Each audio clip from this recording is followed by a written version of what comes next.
Hello plant lovers, it is Matthew in Melbourne welcoming you back to my channel. Thank you very much for finding me. If you're new here, I grow cold, cool, intermediate orchids right here in Melbourne, Australia, without a greenhouse or grow lights or humidifiers, just me and them, indoors or outdoors, or they're out of the pool.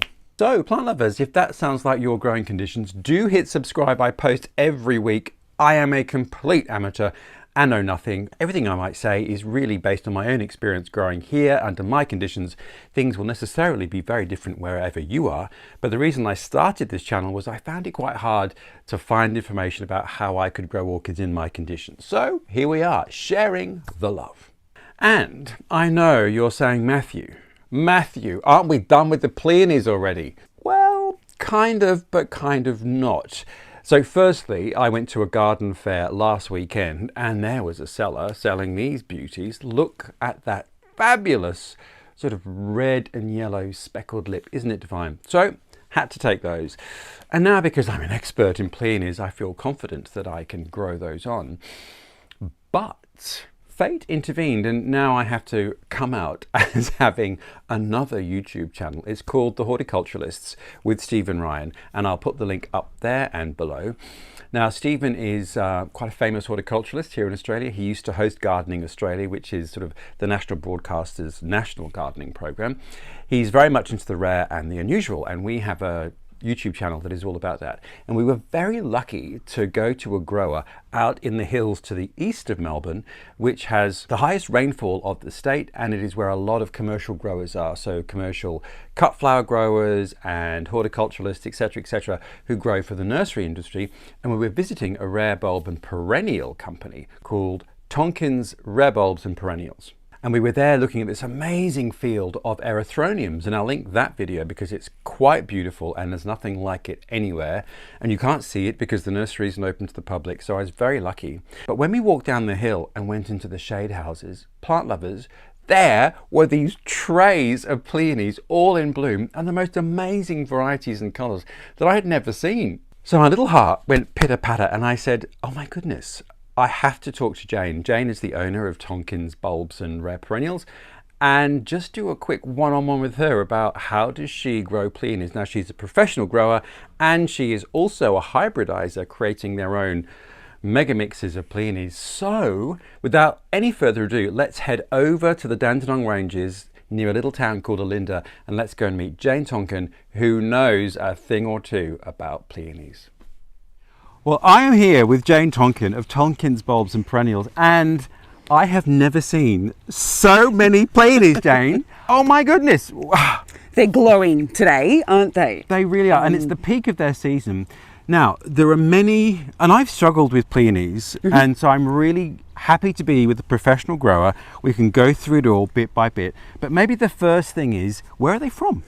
Basically, they're from sort of the forested areas of Asia, so Yep. through China, Taiwan, Japan, etc. Yeah. And a lot of them are growing on the forest floor, or a few are epiphytic on fallen logs in mossy little hollows and things like that. So Yep. they need that beautiful afternoon shade and that yummy woodland sort of situation, Right. which I think a lot of people make the mistake of because it's a orchid. Yes. And which, like, you know, can like to be dry and harsh and let to dry out, and we'll get to the care though. So essentially a dappled light woodland plant.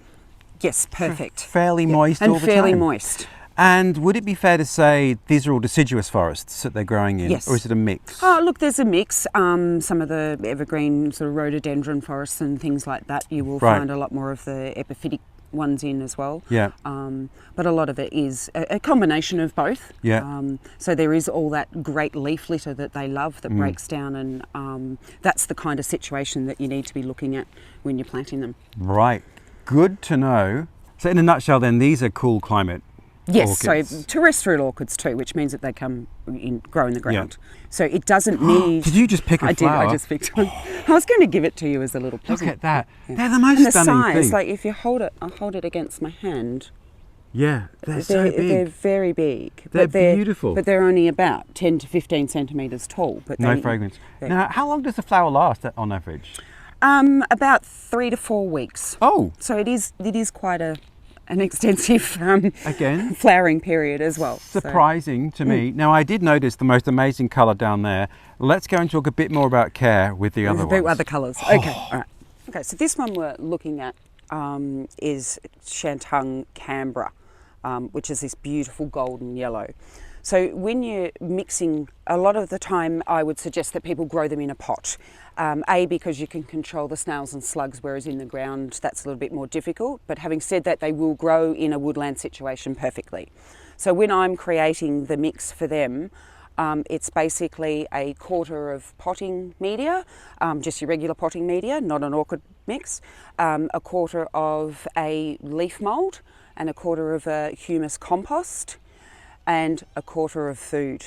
So they're hungry babies. They're very hungry babies, and this is why they flower so well for me. It's the amount of food that I mix in. Mix all that together in your pot, and the bulbs should actually be sitting just near the surface, so that you can see that. And that pseudo bulb will then die and create a new one for next season, and that's how they increase. Excellent. We'll go and look at some more and talk more care instructions. Okay. Jane, what about the most common problem, which I've had, which is desiccation? What do you do with them when they're dormant? Okay, as against all odds. Yes, and as the film and the song goes. Yes, and all literature. Mine stay out all winter. Yes. And we are in a high rainfall area in the Dandenong Ranges. So they don't rot. And they don't rot. A lot of people tend to move their pots somewhere cool and dry for the winter, and that whole tuber then desiccates. It all softens up and you dries don't get out the bulbils. and you don't get as many of the bulbils. And the little bulbils we're talking about is after when you're cleaning all that old foliage off, because it's not just about the flowers. They have these amazing pleated leaves and stuff too. When you lift all that up, you can see these little tiny bulbs, and they're the increase as well that you need to just poke in around the mother plant in the pot. And how long is it from that bulbil to flowering size? About 3 years at the most. So this is the other mistake I made, that it was a 12-month cycle, but no. It takes longer. It takes longer. Got to be patient. And the more you feed them, the quicker that bulb will fatten up too. Ah, good to know. So you can speed up the process by through feeding. overfeeding, by being a feeder. Yes, by being a feeder. As we know, Jane is a feeder. Oh, Jane, thank you so much. Thank you. Now, Tonkin's has a website, which I will link below. You sell these in the dormant season in winter? Yes, so that's in our winter catalogue. So in the Southern Hemisphere here, that's from May till about the middle of August. And unfortunately, you can't ship internationally. No, I can't, I'm sorry. But never mind. Everywhere else in Australia, including the quarantine states. Exactly, yes. Excellent. Jane, thank you very much. No, thank you. So there you are, plant lovers. Aren't they amazing? You can imagine I was literally almost screaming and I said, Jane, can't I buy some? But they don't have any individual potted ones. So what they do is they grow them in those big troughs, and then when they're dormant, they separate the bulbs and sell them on the website. So a trick is you need to sign up to their website because they only have a short selling period, and you need to get the notification in your inbox so you know when they've gone live. Otherwise you'll miss the moment. Anyway, I made sure I got Jane's phone number so I can say, Jane, are they for sale yet? Ah, those colours, particularly the sort of the apricot-y orange ones. Ah, my goodness me. Now, I will put all the links below to Jane's nursery, and I'll also list the other nurseries in Australia that I know of that are selling pleiones, because a few people asked after my last video where they could get them from, because like me, it's quite hard to find them, and then I just stumbled across some growers. So I'll list all those below. In fact, I'll tell you now as well. There is a nursery called White House Nursery here in Australia, and they do sell pleiones online. There is a nursery called Gentiana here in Victoria. They do have them in stock in bloom for sale, but they don't have them on the website, so you'll have to go physically to the nursery. And then there is Tonkin's Rare Bulbs and Perennials, who do sell them online, but only in the dormant season, which is winter in Australia, which is June, July, August. But I'll put all those details below. So interesting that I kind of stumbled to my own understanding that pleiones do not want a winter dry desiccating dormancy at all, and there is Jane to tell me just that. So those bulbs don't move from that position, and that's just shade cloth above them, so they get rained on, and her nighttime minimums are much lower than mine, as she is further to the east and a higher elevation than I am here in the city. So they take the rough and tumble of her conditions and look as healthy as can be. Interesting point she made though, hungry. as the wolf, as they say in a Duran Duran song. So plenty of food. Now, I did put plenty of food in mine when I potted mine up. You can see now these are the white ones I filmed, and all the foliage is starting to grow and prosper. So it's important to keep feeding them all season. I put a lot in the mix, but I will continue to use liquid fertilizer all the way through the season, and then just stop that when the leaves die and the plant goes into dormancy. But I won't be not watering it, which is a double negative. I will be watering it over winter. But in fact, what I'll do is I'll just leave them outside under some trees. So they get a little bit of protection, but they're still going to get rained on. So that's the plan, plant lovers. A million thanks to Jane Tonkin for her time and her expertise. How lucky am I to have met her and gone to her amazing nursery. And do check out the video that we made about her erythronium paddock, because it's unlike anything you've seen. Even if you're not into perennials, you'll just love looking at them. And when you're ready to buy pleiones, hit the link below and you can get them from her or the other nurseries that I mentioned. So I guess the two things to bear in mind are the best time to buy them in the flesh, as it were, is when they're flowering like this. If you are somewhere where you can actually pick up the pot, they can't be shipped in bloom because obviously they're going to get damaged. So if you're going to garden fairs or orchid fairs or nurseries that have them, generally more sort of rare and specialized nurseries rather than high street ones, you should be able to buy them in bloom, and then you can see the flowers. Or, and perhaps better, is to buy the dormant bulbs in winter, easier to ship. And then if you're in a place where you can't get hold of pleiones, you can ship them and the bulbs are going to remain quite safe.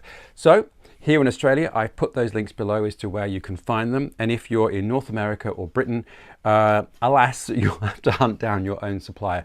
But I'm pretty sure there will be, and I imagine there's probably many more options in the States and Europe than there are here in Australia. So I'm just grateful that I found some other suppliers after the one that I was using went out of business.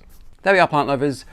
I promise that is the end of my Pleione videos for this year anyway, because I do want to follow up to see if my bulbils have swollen into lovely mature bulbs. But anyway, we'll lay off Pleiones now and move on to some other types of orchids, I think. But thank you very much for watching. Thank you for finding me. I hope you have liked this video. Hit the thumbs up if you did, and I do post every week on a Friday. So follow my continuing very amateur adventures with the lucky benefit of some experts like Jane. So once again, thank you, Jane, for your time and for opening the nursery to both Stephen and I. It was a wonderful, magical experience. And plant lovers, I look forward to seeing you next week with another continuing adventure. So until then, take care. See you next week.